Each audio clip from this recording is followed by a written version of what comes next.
This channel does not promote any violent, harmful, or illegal activities. All content provided by this channel is meant for an educational purpose only. Top quality और consistent performance के लिए सिर्फ silver pumps नाम याद रखना। এদিকে ফের পুলিশের বিরুদ্ধে ক্ষোভ মেটিয়াপুর রবীন্দ্রনগরে পুলিশের বিরুদ্ধে সরব স্থানীয়রা সংঘর্ষের ঘটনায় 5 জনকে আগেই গ্রেফতার করেছে পুলিশ ধৃত নবীন রায় আরএসএস কর্মী বলেও জানিয়েছে পুলিশ জোর করে এলাকার ছেলেদের ফাঁসিয়েছে এমনকি নবীন যে আরএসএস কর্মী তাও নাকি পুলিশ জোর করে বলিয়েছে অভিযোগ স্থানীয়দের কালীপুজোর জন্য বাজি কিনতে গিয়েছিল নবীনরা সেখান থেকেই পুলিশ গ্রেফতার করেছে এলাকার ছেলেদের গোষ্ঠী সংঘর্ষের ঘটনায় এদের কোনো যোগ নেই বলে অভিযোগ স্থানীয়দের গত 11 তারিখ রবীন্দ্রনগরে যে গোষ্ঠী সংঘর্ষ হয়েছিল সেই গোষ্ঠী সংঘর্ষে ইতিমধ্যে পুলিশের তরফ থেকে নবীন রায় অর্থাৎ পিকু সহ এলাকার 5 জন যুবককে পুলিশ অ্যারেস্ট করেছে এবং পুলিশের যেটা নির্দিষ্ট অভিযোগ তাদের কাছে বোমের মশলা পাওয়া গেছে এলাকার মানুষ এবং পরিবারের মানুষ তাদের বক্তব্য কিন্তু এই 5 জন যুবককে কিন্তু পুলিশ ফাঁসিয়ে দিয়েছে এবং এরা রবীন্দ্রনগরে যে গোষ্ঠী সংঘর্ষ হয়েছিল সেই গোষ্ঠী সংঘর্ষের সঙ্গে কোনো রকমভাবে যুক্ত না এলাকার মানুষ এবং পরিবারের লোকজন চাইছে এদের 5 জন যুবককে যাতে পুলিশ দ্রুত ছেড়ে দেয় ক্যামেরায় অভিজিতের সঙ্গে সৌভিক সরকার টিভি 9 বাংলা ও কোনো ঝামেলায় থাকে না আর ও কোথায় যায় না ও নিজের এই হাঁড়ি পাসনে কারবার করে এইসব করে বাসন কোচন আর নিজের ঘরে নিজে সব সময় বসে থাকে ও বাইরে কোনো ছেলেদের সঙ্গেও ঘোরে না ও কোন দল করে ও কোনো দলই করে না আমরা যেরকম স্বাভাবিক লোক দিন এনে দিন খাটি তাই সব সাজানা কেস কালকে এটা সব গেছে থানায় জিজ্ঞাসা করছে ও জোর গলায় অফিসারের সামনে বলেছে যে না দাদা আমরা কিচ্ছু কিনিওনি আমরা কোথায় যাইনি আমাদের কালী পূজা আছে বাড়িতে রক্ষা কালী পুজো ছিল সেই জন্য পুজোর জন্য বাজি আনতে গেছিল কোনো পার্টি করিনি 5 জনকেই ফাঁসি দিয়েছে আমার 3টে ছেলে আর ছেলের 2টো বন্ধু 5 জনকেই ফাঁসি দিয়েছে ওরা সব চিংড়ি পোতায় গেছিল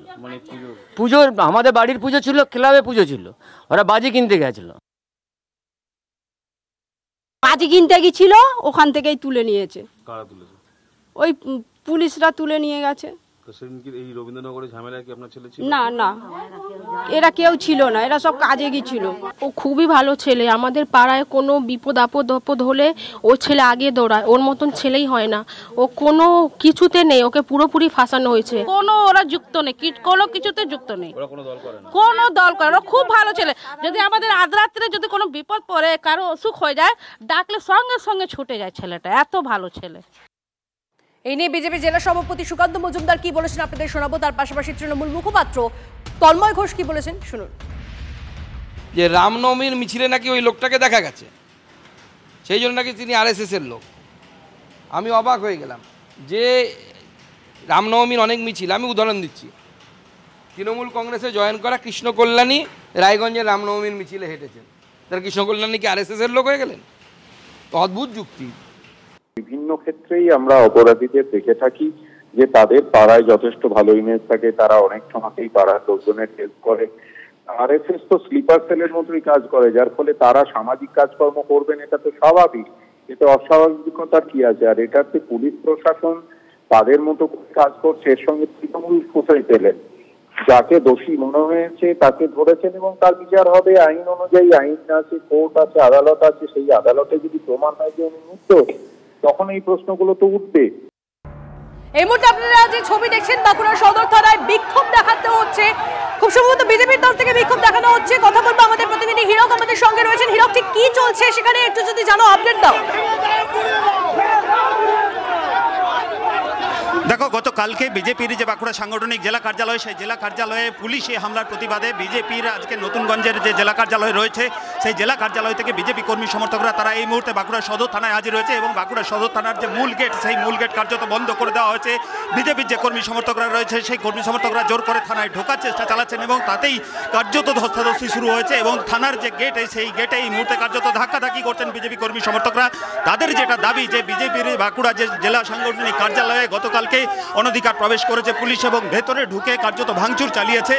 বিজেপির তরফ থেকে যেটা দাবি করা হচ্ছে যে মূলত বিজেপি কর্মী সমর্থকরা তাদের ভয় খাওয়ানোর উদ্দেশ্যে যেহেতু বছর ঘুরলেই নির্বাচন এবং সেই নির্বাচনের আগে যাতে বিজেপি কর্মী সমর্থকরা আজ থানায় কেন এসেছেন কি দাবি দাওয়া নিয়ে তারা আজ থানায় এসেছেন যদি একটু কথা বলা যায় হীরক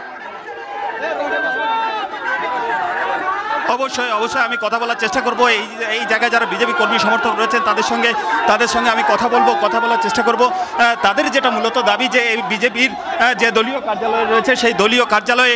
কালকে হামলা হয়েছে। বলছি যে আপনারা কিসের জন্য আজকে এখানে কিসের জন্য? গতকাল রাত্রে তৃণমূলের দুষ্কৃতীর যে দলদাস পুলিশ তারা আমাদের পার্টি অফিস হামলা চালায় রাত 2টোর সময়। হ্যাঁ, তার জন্যই আমাদের আজকে কার্যকর্তারা তার প্রতিবাদ জানানোর জন্য আইসির কাছে জবাবদিহি চাইতে এসছে যে কেন আপনারা এই রাত্রিবেলায় রাতের অন্ধকারে তৃণমূলের হয়ে আপনারা কেন আমাদের এখানে পার্টি অফিসকে করতে আসলেন। কেন গতকালকে পুলিশ কেন আপনাদের দলীয় কার্যালয়ে গিয়েছিল? আমরা সঠিকভাবে জানি না। ওনারা সন্দেহ করছেন যে কোনো দুষ্কৃতী আমাদের পার্টি অফিসে আটকে ছিল, কিন্তু এটা তো দুষ্কৃতীদের তো পার্টি অফিস তো দেখার জায়গা নয়। সেটা আইসি নিজে সক্রিয়ভাবে তৃণমূল দলদাসের পুলিশ হিসাবে সক্রিয়ভাবে আমাদের পার্টি অফিসকে ভাঙচুর করে এবং পার্টি অফিসের অনেক ক্ষয়ক্ষতি হয়। এটার জন্য আমরা জবাব চাইছি। আমরা আরো কথা বলার চেষ্টা করব। দেখো এখানে বিজেপি কর্মী সমর্থকরা তারা কিন্তু একেবারে থানার যে মূল গেট রয়েছে সেই মূল গেটের সামনে ইতিমধ্যে তারা কিন্তু বসে পড়েছেন এবং বসে তারা বিক্ষোভ দেখাচ্ছেন। তাদের যেটা দাবি যে পুলিশে গতকালকে দলীয় কার্যালয়ে হামলা চালিয়েছিল সেই পুলিশের বিরুদ্ধে প্রয়োজনীয় ব্যবস্থা নিতে হবে। এখানে বাঁকুড়ার বিধায়ক নীলাদ্রি শেখর দানা রয়েছেন। বলছি আজকে কিসের জন্য বিক্ষোভ আপনাদের? আপনারা জানেন যে পশ্চিমবাংলার দিকে যেভাবে তৃণমূল ভয় পেয়েছে বিজেপিকে, কোনো একটা ঘটনাকে কেন্দ্র করে তৃণমূল নিজেরা দোষ করেছে,